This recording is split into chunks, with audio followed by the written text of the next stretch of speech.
Here, Panchagram Barsual School and College. This is my second class in this school.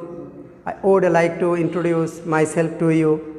My name is Mohammad Shahin Hussain, Assistant Teacher, Panchagram High School and College, Manoharganj, Kumilla.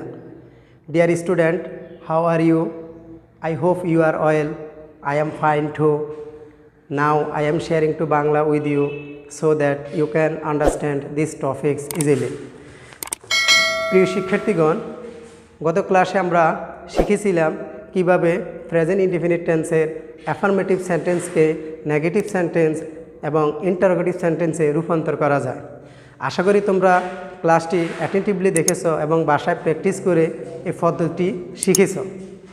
আজকে আমরা শিখব কিভাবে first indefinite টেন্সের affirmative সেন্টেন্সকে negative sentence, interrogative sentence এবং negative interrogative সেন্টেন্সে রূপান্তর করা যায়। সুপ্রিয় শিক্ষার্থী, তোমরা লক্ষ্য করো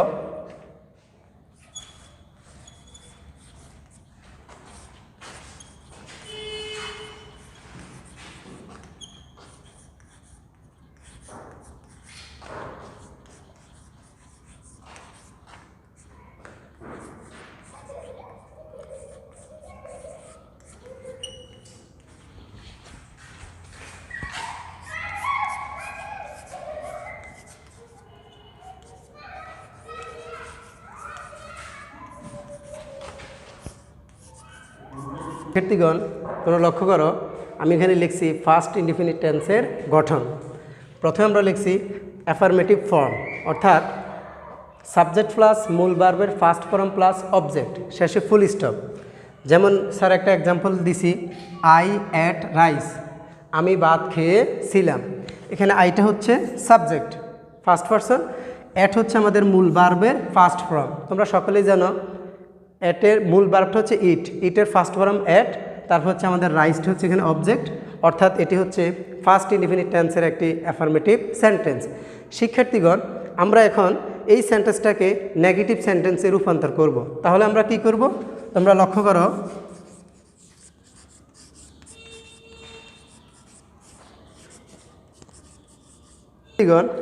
আমরা এখন এটাকে যখন নেগেটিভ সেন্টেন্সে তোমরা রূপান্তর করবে তখন এই স্ট্রাকচারটা তোমাদেরকে প্রয়োগ করতে হবে। প্রথমে আমরা এখানে লিখছি সাবজেক্ট, তারপরে আমাদের ডিড প্লাস নট প্লাস মূল ভার্বের প্রেজেন্ট ফর্ম প্লাস অবজেক্ট।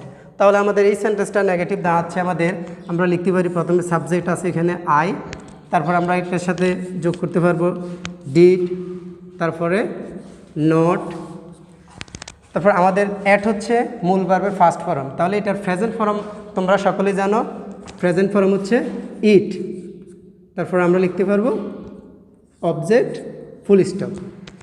এখন আমাদের সেন্টেন্সটা হচ্ছে, প্রথমটা ছিল আই অ্যাট রাইস, আমি ভাত খেয়েছিলাম। এখন হচ্ছে I did not eat rice, আমি ভাত খাইনি। এটা আমাদের একটা নেগেটিভ সেন্টেন্স হয়ে গেছে। শিক্ষার্থীগণ, এখন আমরা এটাকে রূপান্তর করব ইন্টারোগেটিভ সেন্টেন্সে। লক্ষ্য করো তোমরা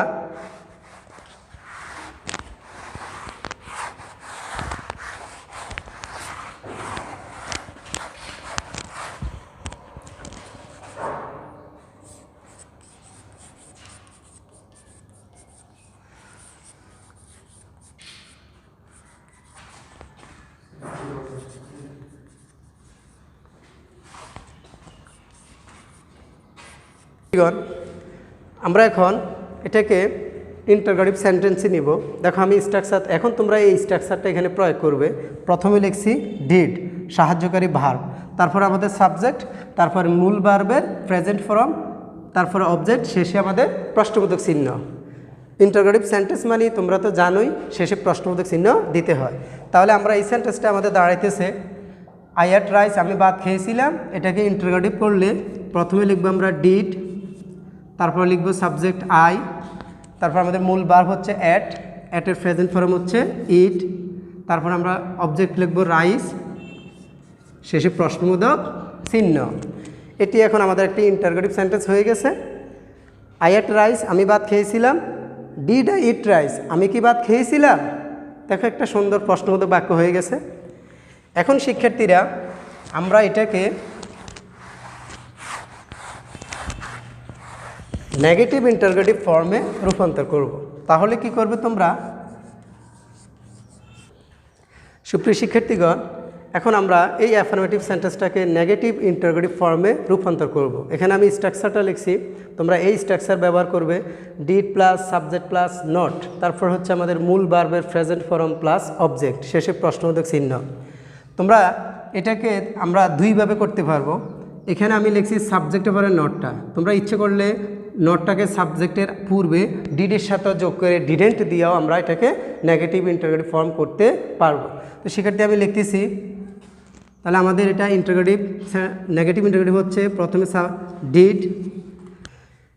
সুপ্রিয় শিক্ষার্থীগণ, আমরা এখন এই সেন্টেন্সটাকে নেগেটিভ ইন্টারোগেটিভ ফর্মে নিতেছি। আমি স্ট্রাকচারটা লিখছি, তোমরা লক্ষ্য করো। Did plus subject plus not plus মূল ভার্বের প্রেজেন্ট ফর্ম প্লাস অবজেক্ট। তাহলে আমাদের সেন্টেন্সটা দাঁড়াইতেছি, আমরা প্রথমে লিখব ডিড, সাবজেক্ট হচ্ছে আই, তারপর আমরা লিখব নট, তারপর আমাদের মূল ভার্ব এটের প্রেজেন্ট ফর্ম আমরা জানি ইট, তারপর আমি লিখব অবজেক্ট রাইস এবং শেষে প্রশ্নবোধক চিহ্ন। এখন হচ্ছে আমার did I not eat rice, আমি কি ভাত খাইনি? তো সুপ্রিয় শিক্ষার্থীগণ, এখানে আমরা অনেক ক্ষেত্রে এটা হচ্ছে আমাদের অর্থের পরিবর্তন না করে বাক্য পরিবর্তনের গঠন প্রণালী। যখন আবার তোমরা সুপ্রিয় শিক্ষার্থীগণ, আমি এখানে চারটা করছি। আমরা প্রথমে অ্যাফার্মেটিভ ফর্মকে নেগেটিভ ফর্মে করছি, একটা স্ট্রাকচার ব্যবহার করছি। পরে আমরা করছি ইন্টারোগেটিভ ফর্মে, সেখানে একটা স্ট্রাকচার ব্যবহার করছি। এখন করছি নেগেটিভ ইন্টারোগেটিভ ফর্মে, এখানে একটা স্ট্রাকচার ব্যবহার করছি। তো সুপ্রিয় শিক্ষার্থীগণ, তোমাদের মনে একটা প্রশ্ন জাগতে পারে যে স্যার, আমরা তো অনেক সময় দেখি আপনি এখানে নটটা ব্যবহার করছেন সাবজেক্টের পরে, কিন্তু অনেক ক্ষেত্রে আমরা দেখি নটটা ডিডের সাথে ব্যবহার হয়। এখন এটা কেন হয়? তোমাদের মনে একটা প্রশ্ন জাগতে পারে।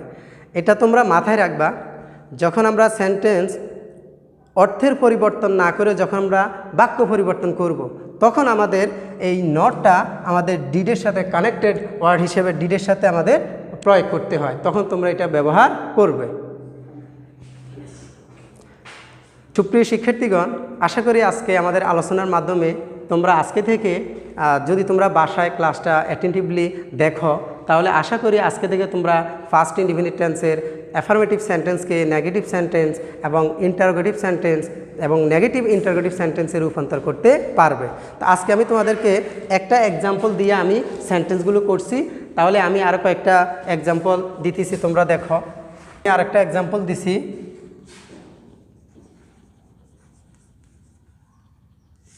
দেখো এখানে সুমন কট ফিশ। সুমন, আমি আরেকটা এক্সাম্পল দিয়েছি, লক্ষ্য করো তোমরা, লিখছি সুমন কট ফিশ। এখানে সুমনটা হচ্ছে সাবজেক্ট, কট হচ্ছে আমাদের মূল ভার্বের ফার্স্ট ফর্ম, ফিশ হচ্ছে অবজেক্ট, অর্থাৎ এটিও একটা ফার্স্ট ইনডিফিনিট টেন্সের অ্যাফার্মেটিভ সেন্টেন্স। তো শিক্ষার্থীগণ, আমরা যেহেতু স্ট্রাকচারগুলো আমি লিখছি, তোমরা স্ট্রাকচারগুলো লক্ষ্য করো। এখন আমরা এটাকে নেগেটিভ সেন্টেন্স করলে তোমরাই করতে পারবে। তাহলে তোমরা লিখবে এখানে সাবজেক্ট সুমন, তারপরে স্ট্রাকচার আমরা লিখছি সাবজেক্ট পরে ডিড, ডিডের পরে আমরা যোগ করছি এখানে নট, তারপর আমরা লিখছি মূল ভার্বের প্রেজেন্ট ফর্ম, কটের প্রেজেন্ট ফর্ম তোমরা সবাই জানো ক্যাচ, তারপরে অবজেক্ট, শেষে ফুল স্টপ। তাহলে আমাদের সেন্টেন্সটা নেগেটিভ সেন্টেন্স হয়ে গেছে। Suman did not catch fish, Suman মাছ ধরে নি। সুপ্রিয় শিক্ষার্থীরা, এখন তোমরা এটাকে ইন্টারোগেটিভ সেন্টেন্স করবা। আমরা স্ট্রাকচার লিখছি, তাহলে স্ট্রাকচার লিখছি, প্রথমে আমরা লিখব ডিড, তারপরে সাবজেক্ট আমাদের সুমন, তারপরে মূল ভার্বের প্রেজেন্ট ফর্ম, কটের প্রেজেন্ট ফর্ম তোমরা জানো ক্যাচ, তারপরে অবজেক্ট, শেষে প্রশ্নবোধক চিহ্ন। Did Suman catch fish, Suman কি মাছ ধরেছিল? এটা একটি প্রশ্নবোধক বাক্য হয়ে গেছে। এখন আমরা নেগেটিভ ইন্টারোগেটিভের স্ট্রাকচারও লিখছি, তাহলে আমরা এটাকে নেগেটিভ ইন্টারোগেটিভ করতে পারি। প্রথমে ডিড, তারপরে সাবজেক্ট সুমন, তারপরে নট, তারপরে আমাদের মূল ভার্বের প্রেজেন্ট ফর্ম ক্যাচ, তারপরে অবজেক্ট, তারপরে আমাদের প্রশ্নবোধক চিহ্ন। Did Suman not catch fish, Suman কি মাছ ধরেনি? সুপ্রিয় শিক্ষার্থীগণ, এখন আমি তোমাদেরকে কিছু এক্সাম্পল দিতেছি বাড়ির কাজ, তোমরা এগুলো বাড়িতে প্র্যাকটিস করবে। সুপ্রিয় শিক্ষার্থীগণ, এখন আমরা এই সেন্টেন্সটাকে যখন অর্থের পরিবর্তন না করে বাক্য পরিবর্তনে যাব, তখন তোমরা কি করবে, তখন আমাদের এই নটটাকে এই ডিডের সাথে যোগ করে দিবে, তাহলে আমাদের এটা অর্থের নেগেটিভ ইন্টারোগেটিভ ফর্মও হয়ে যাবে অর্থের পরিবর্তন না করে বাক্য পরিবর্তনে। আমি আরও 2টা এক্সাম্পল তোমাদেরকে বাড়ির কাজ দিতেছি, তোমরা এগুলো বাড়িতে এই স্ট্রাকচারগুলো দেখে দেখে এগুলো সলভ করবে।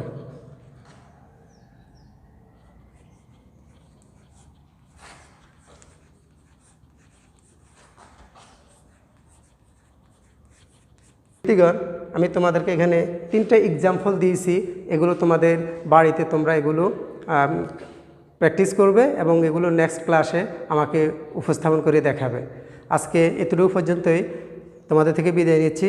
দোয়া করবে যাতে আমরা সামনেও আমার প্রিয় শিক্ষকগণ তোমাদেরকে সুন্দর সুন্দর ক্লাস উপহার দিতে পারে। বিশেষ করে আমি আমার প্রধান শিক্ষক মেজবা স্যারের প্রতি অত্যন্ত কৃতজ্ঞ। উনি অত্যন্ত দক্ষতার সাথে আমাদেরকে এই ক্লাসগুলো পরিচালনা করছেন। তোমরা স্যারের জন্য দোয়া করবে এবং আশা করি স্যারে আমাদের মাধ্যমে সামনে আরও তোমাদেরকে সুন্দর সুন্দর ক্লাসে করার পদ্ধতি আমাদেরকে দিক নির্দেশনা দিবেন স্যারে। এই বলে আমি আমার বক্তব্য এখানে শেষ করছি। আসসালামু আলাইকুম।